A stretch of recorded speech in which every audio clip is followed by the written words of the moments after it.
Hi guys, hi! Welcome back to another episode of Talking to You with LeFe. How y'all doing out there? I know it's been a very trying, rough 5 weeks, but well, that was an understatement. But I love y'all so much, and I want y'all to stay strong. On this episode of Talking to You with LeFe, I will be reviewing Self-Made, which is a series on Netflix. It's inspired by the events in the life of Madam C.J. Walker. And so I gathered 5 themes from, okay, that was 10. 5 themes from the movie that I will be discussing on Talking to You today. And they are resilience, bravery, perseverance, all in one.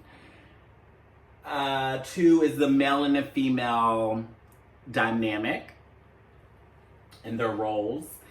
3, light skin versus dark skin complex. 4, betrayal. And 5 is black hair care. So, of course I have my notes. So, you know, I'm gonna go ahead and pick up my paper. I'm gonna try to keep it out of the frame.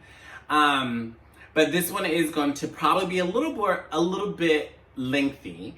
And so I want y'all to grab some food, grab your drinks, grab your family, and go ahead and sit down and enjoy. So I'm gonna go ahead and get started. So like I said, we're gonna start with bravery and perseverance and resilience that she displayed. So these are just moments that I noticed. Obviously, I mean, it's from my eyes. So if you guys have noticed anything that I did not, please go ahead and drop the comments down below, because I want to know what I missed. I definitely watched this series a couple times. Okay, so that's Blanco trying to, you know, any kind of way he's going to try to make an appearance. Sorry. Okay, so something that I noticed about Madam C.J. Walker, which she's named the first self-made millionaire in the United States, and she is black. Did I say that already? I don't know. I'm very proud of that. Okay, so she loved a challenge. So she stole, y'all know if y'all watch, she stole Addie Monroe's hair grower to sell and to prove to her that she can be one of her top sales ladies. And I thought that was kind of controversial, but we'll talk about that a little bit later. We're talking in this one is just about her boldness and her bravery. So she stole, but she did it with a purpose, to prove a point. She created and passed out flyers to promote her own hair grower for her salon and for her business. So during that time, like, word of mouth was the great vehicle for having a successful business and having referrals. And so for her, she went door to door to promote her own business. She didn't have people do it. In the video we saw. Anything I talk about is from the video, not from her actual life, because I wasn't there. Neither were the writers of the video either. So I just want to make a disclaimer on that. Throughout this episode, I'm going to be quoting a lot of great quotes that she stated, or that anyone stated. I think mainly her. This quote speaks to me a lot, because it states, "You do not plant a seed and expect a fruit the next day." And I think that some of the millennials in the world, we want it to happen right away. We want it to happen immediately, and it's not going to happen that way. And so we have to be diligent. Like I told you, this topic is about perseverance. She was one to persevere through all of her obstacles and adversities. And she's always thinking outside the box and looking for ways to win the customer over. So I remember her. I remember her like just packaging up different things and handing them out to people who she was going to meet with or have a pitch with. She wanted them to leave with something. She wanted the experience and for the salon to feel like a home and feel very kind of close knit and like we're here for you. So I love that. In order for her to have a successful business, she knew that she had to do unconventional things.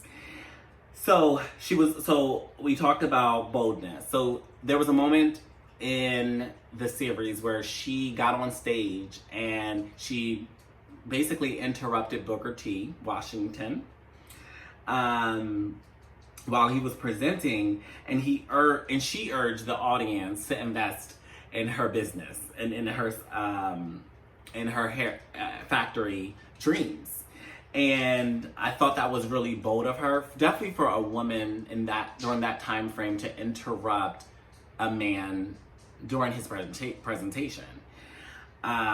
She talked a lot about dreams and dreaming, so that was another reoccurring theme that I had, but I'm just incorporating that into this theme, this one theme here. So one quote that she talked about was, "One thing about dreams, they do come true." So all y'all Pisces out there who are dreamers, keep dreaming. Anybody, if you're a dreamer, continue to dream. It will come true, like hers did. Dreams are what kept them inspired. So that's all she had to hold on to was her dreams and her beliefs. Another quote about dreams is, "I don't know how I dreamt it, but I was not going to let anyone stop me." Again, speaking to her the perseverance that she had. So when the basement blew up, and I will talk about that scene, but I just want to give you a reference. She didn't take it as a setback. She took it as a way to do more business on a larger scale. And so she got a factory. We'll talk about that a little later as well. There was a moment where her husband interrupted her pitch while she was meeting with the 1 cent store folks. And she kicked him out this was after she kicked him out for cheating on her. Okay, so she got cheated on, and she still had, that meeting still had to go, continue. So then the investors came to look at the factory, and then he came in, barged in, drunk, disheveled, and talking out of sides of his mouth. And she was still able to bounce back from that moment. So that was about her perseverance. That was about her boldness. That was about her pressing on through her adversities. I don't know why I'm saying adversaries. Girl, help me. Today I made some pasta salad. I made some peas. You gotta have your veggies. And then I made some salmon. I don't know if y'all can see it. But salmon is one of my favorite fish to have. Ooh. That was good. A lot of the times I cook it, I plate it, and then I come and make the video because cooking takes about 2 hours. And I never tasted before. Wow. I really surprised myself. Okay, so let's keep going. Male versus female role in their dynamic. In this role, we saw Madam C.J. Walker as the breadwinner for her family. She was the one who made the decisions in the household and for the business. While CJ, her husband, helped facilitate and execute some of the business plans, she was the one who signed off on them.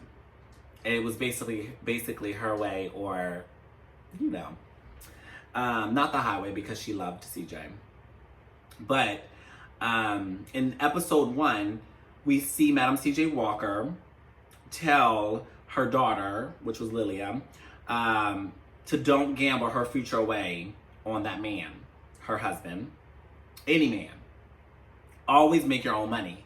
So in this episode, we saw her teaching our future generation to not depend on a man. You need to have your own dreams. You need to have your own business, your own money, your own income to be successful. And so I think during this time and during this, I'm glad it came up earlier in like right when the film kind of began, because it was the first onset that I see of feminism and her supporting and wanting other women to be as successful as she is or was. Episode 2, we begin to see the struggle that CJ had with Madam when it came to moving the business forward. And I'm going to talk about this a little later, but we get to see him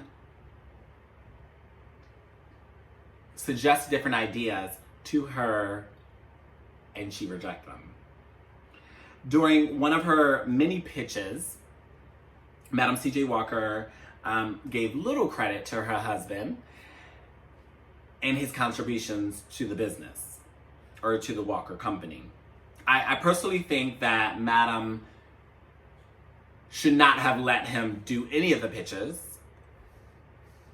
However, I do think that she should have given him a little more credit for his contributions and what he actually, and spoke to what he actually did for the company. It was really all about her, honestly, and while it should be, because those are her dreams, he helped bring those dreams to life. And he also was very vital in building her confidence back up.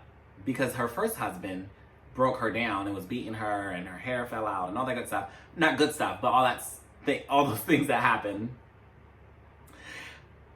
But he was the one that was vital to her in the rebuilding of her confidence. So I think that he should have been highlighted a little bit here and there. But we see what happens when you do not do that for your husband. And I'll talk about that. When she met, so in one of the scenes, she goes and she meets one of the potential investors who was a mortician. He wanted to basically have a quid pro quo relationship, but he didn't ask. He wanted to take. And he tried to rape her, unfortunately. But fortunately, she had, a little Glock on her side. Pulled it out. Sir, not today. Not any day. So he learned his lesson. I know that Madam C.J. Walker did not tell her husband what took place during that meeting. I believe that if she had told him, CJ would have killed him. So I'm glad on that part, I'm glad she didn't, because I don't condone violence. I do condone self-defense. But do we condone keeping secrets from our significant other? I don't. I think so I'm conflicted in that little scene there. Do you guys know the saying, you have one job, right? And we see that when Madam C.J. Walker tells CJ, her husband, to go into the bathroom and set up a meeting with Booker T. Washington. You have one job, sir. You have one job. You should have, first of all, you should have had a little more of a backbone. And you shouldn't have been so scared. Go in there. Hey, this is what it is. The worst you could say is no. Well, we'll talk about that later. First of all, he was too scared. Second of all, he lied about the events that took place in the bathroom when he did actually go in there. So then now you're lying. So I guess so. They both, keeping secrets, lying to each other. Child. Recipe for disaster. That is Blanco. I do apologize. Further, this just further supports her decision to not allow him to do any pitches to any investors on behalf of the company. He just does not have, that's not his gift. She knows you are the operational piece of the company. That's your strength. Not orating. Not convincing. That's hers, as we saw. So Tiffany Haddish, her character, obviously she was the daughter of Madam C.J. Walker, Lilia. Sorry, I'm having some tea as I spilled the tea. She was content. She had a husband. He had his foolish dreams of opening up a juke joint. He was so worthless. I can't even deal with him. He was lazy, to say the least. He did not take accountability for starting the fire in the basement. So I talked about that a little earlier. That Madam C.J. Walker didn't take it as a setback. So in one of the scenes, we see John is his name. Leave the hair grower chemical process, whatever was going on in that basement, unattended. And then he goes to outside to have a cigarette. Well, no one's watching the product. And then it catches on fire and blows up. Did not take accountability. He also was responsible for spilling secrets that he brought from the company to Addie Monroe. He was just bad. He was so bad. What else did he do? Oh, I guess that's all we're going to talk about on him. Then we go, so we're talking about the male versus female dynamic. So Madam C.J. Walker meets a group of women, successful women, who were married to successful men, and who were a part of the NACW, which was the National Association for Colored Women. I believe that's what it is. Which was a group of women who were very educated, college educated, who believed that they lived in the man's world. So they were very submissive to the man or to their husband. They did not engage in what they considered the men's business. They also were very household oriented versus career oriented. And it was Madam C.J. Walker's job to convince them that y'all are worth more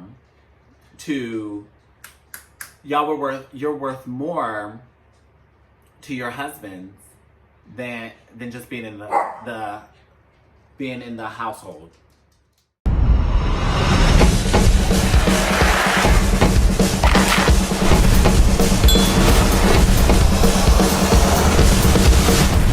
It's time to tell my story. Seems like I was born to struggle. After a while, I guess I just lost hope. That's when my hair started falling out. I'm going to help you. My hair grew back, and so did my confidence. Maybe I could sell your product. I don't think sales is for you. Colored women will do anything to look like me, even if deep down they know they can't. I ain't gonna let you keep beating up on yourself, yeah? From now on, I'm doing my own hair, making my own hair grow. Come on. Missy, I don't take orders no more. Lincoln freed me 40 years back. That's why I'm gonna pay you. And that's why you my favorite daughter-in-law. Sisters, let's talk about hair. They put us down, tell us we're ugly, make us feel ugly. Wonderful hair leads to wonderful opportunities. Mama, you sure on to something. You can call me queen. I want a whole line of products, which is why I want to open my own factory. There's such a thing as growing too fast. We live in a man's world. It's just not our place. I didn't come here to make sandwiches. I came here to do business. Oh, I know. What you gonna do now, Sarah? Don't let nobody steal your dream, mama. We need a plan B. I'm not going back to laundry. Now, we done all made sacrifices. You gonna do what's best for this family. Hair is beauty. Hair is power. Damn, Sarah, how big you wanna be? Big. Carnegie, Ford, and Rockefeller put together. I'm a ruler, yeah,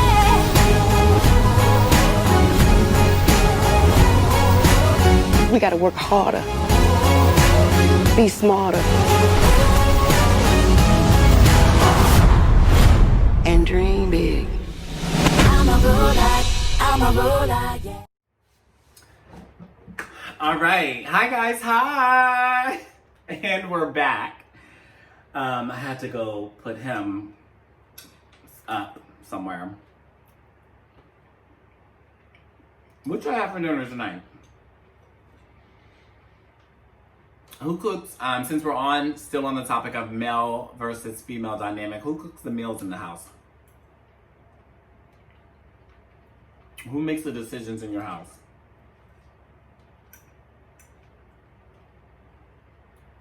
Who keeps the household together? Okay? When it's falling apart.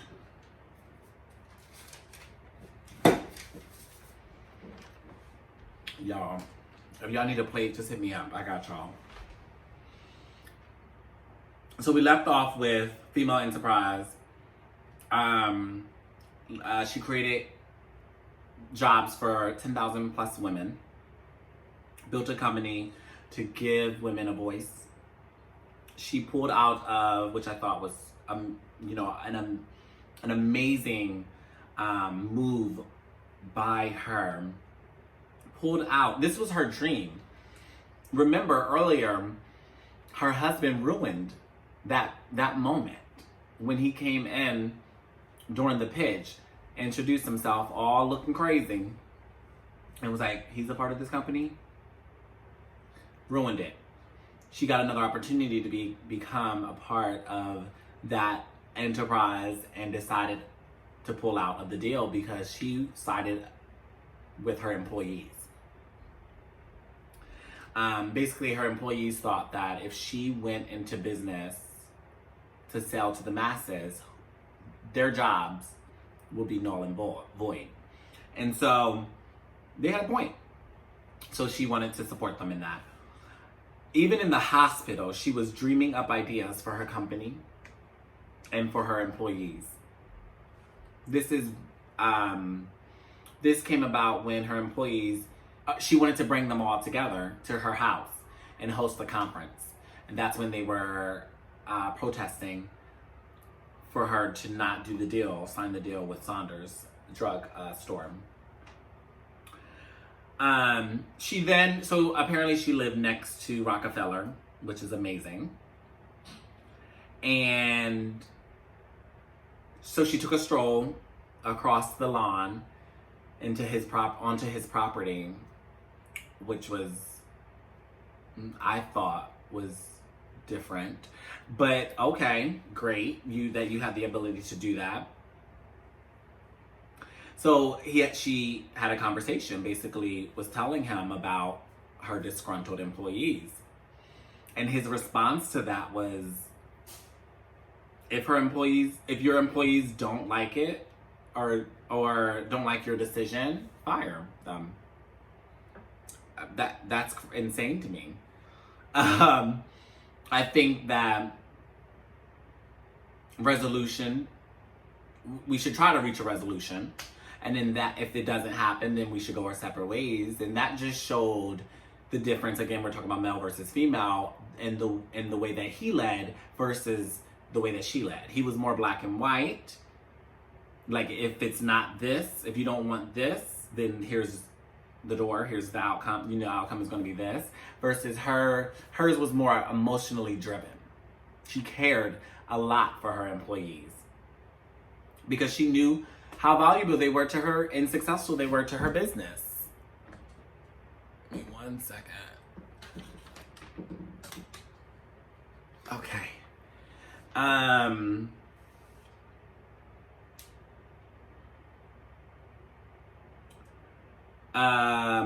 So then there was a moment where CJ and his father had a conversation.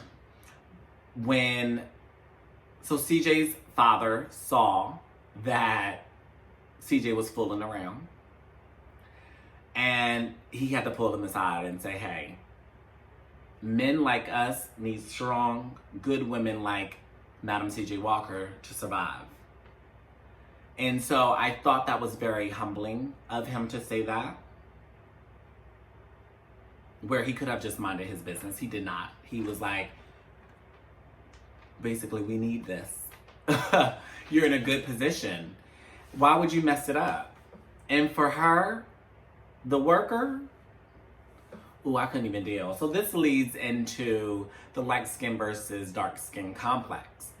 And we first see this complex at the beginning of the movie when Madam CJ Walker was getting her hair done by Addie Monroe. Madam told Addie that she could and she wanted to sell her hair grower for her. She was like, I can do it. Look what you done for me. And Addie was like, girl, why would you mess this up? We got a good relationship. You wash my clothes, I do your hair. If that's a relationship.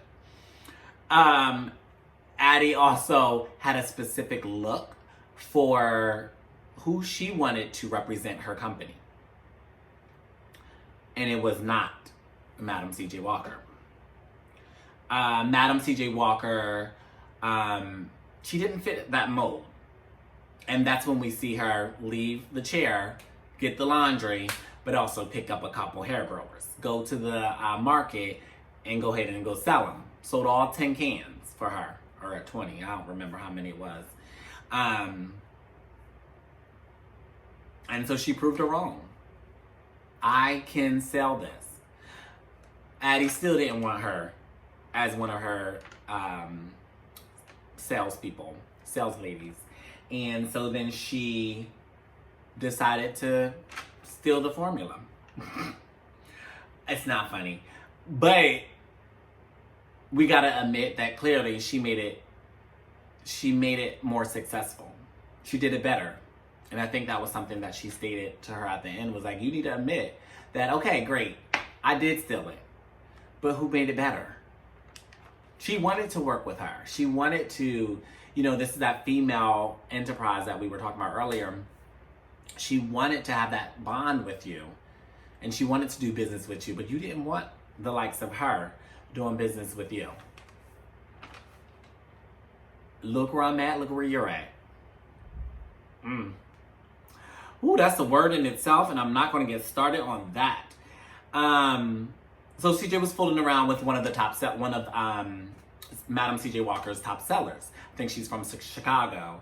And I don't think that Madam CJ Walker was upset that he was fooling around, as much as she was upset that he was fooling around with the exact prototype that she was trying to get away from. This light skin, curly hair, beautiful in their terms, woman.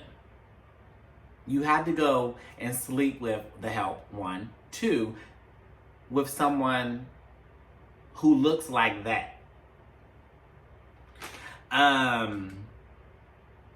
We also see this complex show up again when CJ created CJ created a prototype for the Walker girl.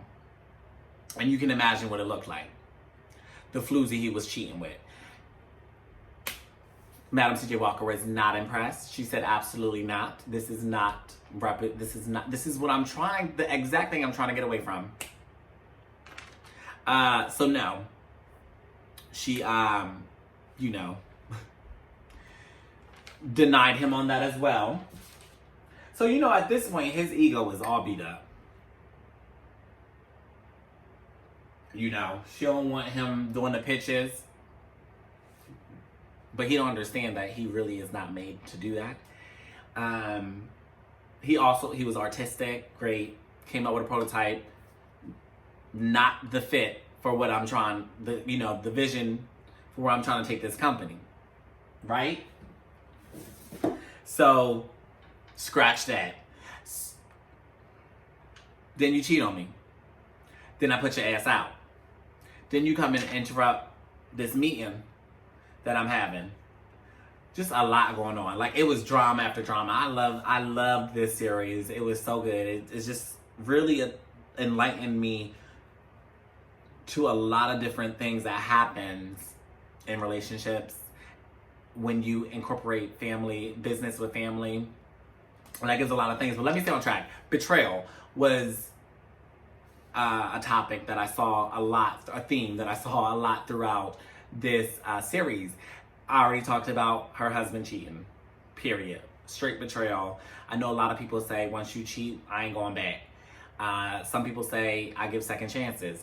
I think she gave second chances when she climbed up in that bed. Woo, that was too much. She climbed up in that bed and I said, oh, what are you doing, sis?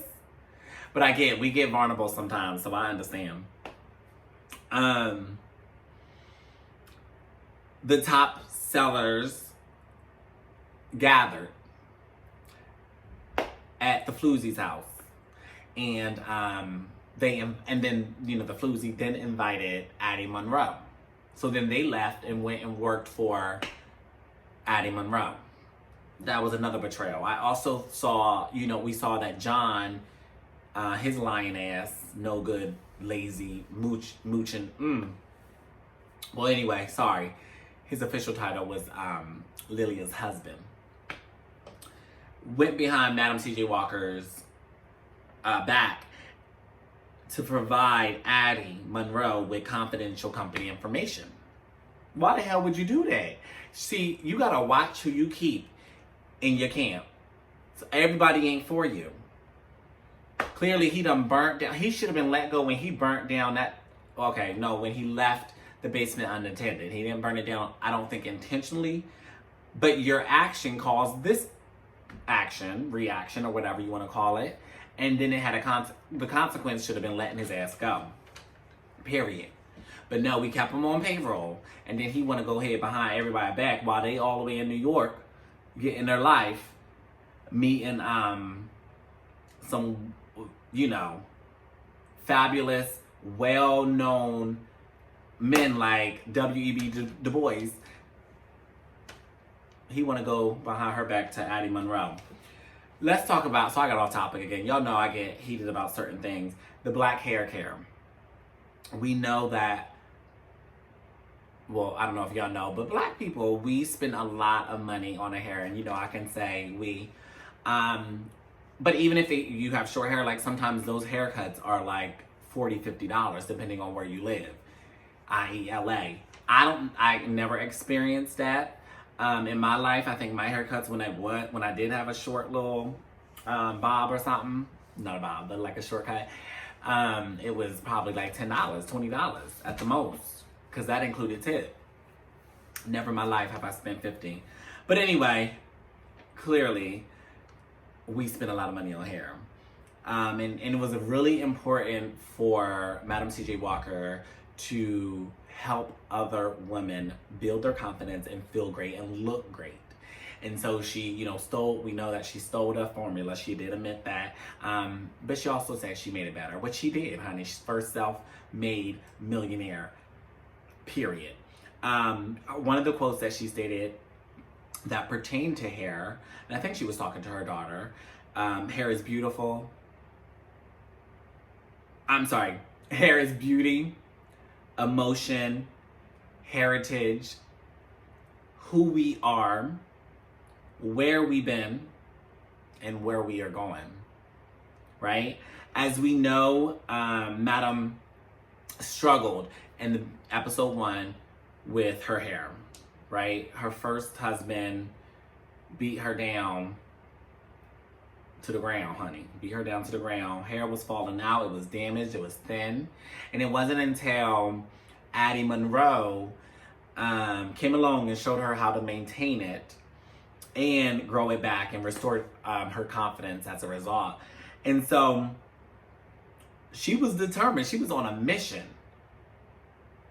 to be the best in the hair industry, to put women on the map. And she was determined to make the best hair grower for herself and for others because she knew how successful it was for her. And so I'm gonna leave y'all with this thought. We need Addie Monroes in our lives, right? We need those people that tell us that we cannot do what they can do because we look a certain way, right? We need those people, because guess what? It's gonna help us be more creative. It's gonna help us dream even bigger. It's gonna help us it's gonna really force us to reach our potential, right? Push us to our potential, to be the best. And so I'm glad I got to see what kind of person Addie was. And I'm glad that she told her, no, you can't do it. Because guess what? She ended up doing it. So keep a little Addie near y'all, honey. Near and dear, honey. I know when I got one on the top of my mind, I ain't gonna put her out there like that. But when I do make it, oh God, thank you. Because it was your voice in my head telling me that I couldn't do it. But then it was my conscience saying, you can do it. And you will do it. And this is how we're going to do it. So I love y'all for watching. Thank you so much for tuning in with Talking to You with LeFe. Oh my gosh. I love y'all so much. Y'all mean the world to me. I really do. Thank y'all so much. Please tell y'all friends. Subscribe. Like, comment. Come on in, y'all. I love y'all. Bye.